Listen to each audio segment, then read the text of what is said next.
आज मैं आपको एक मजेदार भक्ति कहानी सुनाने जा रही हूँ। एक नगर के बाहर जंगल में दो महात्मा साधना कर रहे थे। एक 40 वर्षों से घर त्याग कर साधना कर रहा था।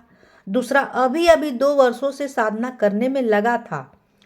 परमात्मा के दरबार में एक देवदूत प्रतिदिन कुछ समय उन दोनों साधकों के पास व्यतीत करता था। दोनों साधकों के आश्रम गांव के पूर्व तथा पश्चिम में थे। बड़े का स्थान पश्चिम में तथा छोटे का स्थान गांव के पूर्व जंगल में था। देवदूत प्रतिदिन एक एक घंटा दोनों के पास बैठता था। परमात्मा की चर्चा चलती थी। दोनों साधकों को अच्छा समय व्यतीत होता था। एक दिन देवदूत ने भगवान विष्णु से कहा कि भगवान, कपिला नगर के बाहर आपके दो परम भक्त हैं। श्री विष्णु जी ने कहा कि एक परम भक्त है, दूसरा बनावटी भक्त है। देवदूत ने विचार किया कि जो 40 वर्ष से साधना रत है वह पक्का भक्त जरूर होगा, क्योंकि लंबी लंबी दाढ़ी, क्योंकि सिर पर बड़ी जटा केस है और समय भी 40 वर्ष बहुत होता है। देवदूत बोला कि हे प्रभु, जो 40 वर्ष से आपकी भक्ति कर रहा है वो होगा परम भक्त।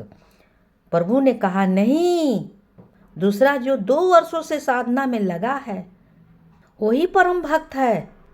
प्रभु ने कहा कि देवदूत, मेरी बात पर विश्वास नहीं हुआ।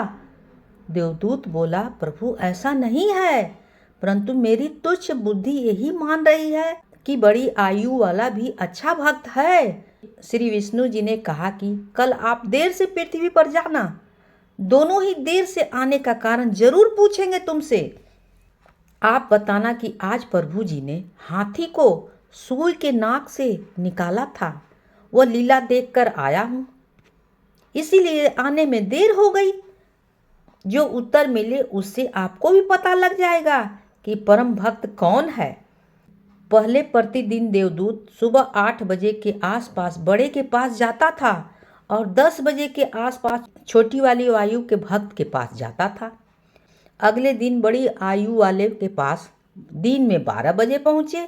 देर से आने का कारण पूछा तो देवदूत ने बताया कि आज 11:30 बजे दिन के परमात्मा ने लीला करनी थी, वह देख कर आया हूँ। 40 वर्ष वाले ने पूछा कि प्रभु ने क्या लीला किया, बताइए। देवदूत ने कहा कि श्री विष्णु जी ने कमाल कर दिया है, हाथी को सुई के नाक के छिद्र से निकाल दिया। यह सुनकर भक्त बोला कि देवदूत, ऐसी बात कहो जो सुनने में विश्वास हो, ऐसे झूठी बात क्यों कह रहे हो? यह कैसे हो सकता है सुई के नाक से हाथी निकाला जाए? मेरे सामने निकाल कर दिखाओ। देवदूत समझ गया कि भगवान सच ही कह रहे थे कि यह तो पशु है, यह तो गंवार है। भक्त वही जो परमात्मा पर विश्वास करे, वह भक्त नहीं जो परमात्मा पर विश्वास न करे कि वह सक्षम है। जो कार्य मानव नहीं कर सकता, परमात्मा कर कर जरूर दिखाता है। उसकी भक्ति व्यर्थ तथा बनावटी है। देवदूत नमस्ते करके चल पड़ा और छोटे भक्त के पास आया। भक्त ने देरी से आने का कारण पूछा।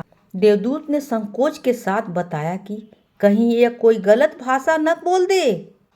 भक्त क्या बताऊं, परमात्मा ने तो आज अचरज कर दिया, कमाल कर दिया।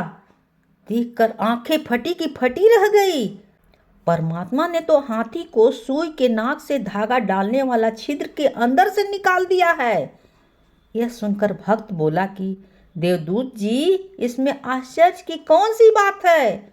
परमात्मा निकाल दे, पूरी पृथ्वी को सुई के नाक से निकाल दे, हाथी के तो बात ही क्या है, वो तो बहुत छोटी सी चीज है।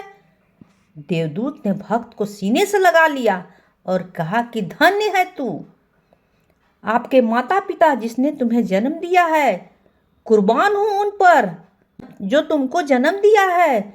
आपका परमात्मा पर अटल विश्वास, धन्य हो आप। यह तो एक उदाहरण है। वास्तव में भक्त को परमात्मा पर पूर्ण विश्वास होनी चाहिए कि परमात्मा जो चाहे सो कर सकता है। यदि कोई कहे कि परमात्मा यह नहीं कर सकता, वह नहीं कर सकता, तो उसे भक्ति करने का अधिकार नहीं है। क्यों अपना समय भक्ति का नाटक करके व्यर्थ कर रहा है? परमात्मा पर पूर्ण विश्वास करके भक्ति की राह पर चलेगा तो मंजिल तक जरूर पहुंचेगा और तुम्हारी हर मनोकामना पूर्ण होगी और तुम्हें भगवान की दर्शन भी होंगे। यह कहकर देवदूत चला गया। कहानी होती है समाप्त।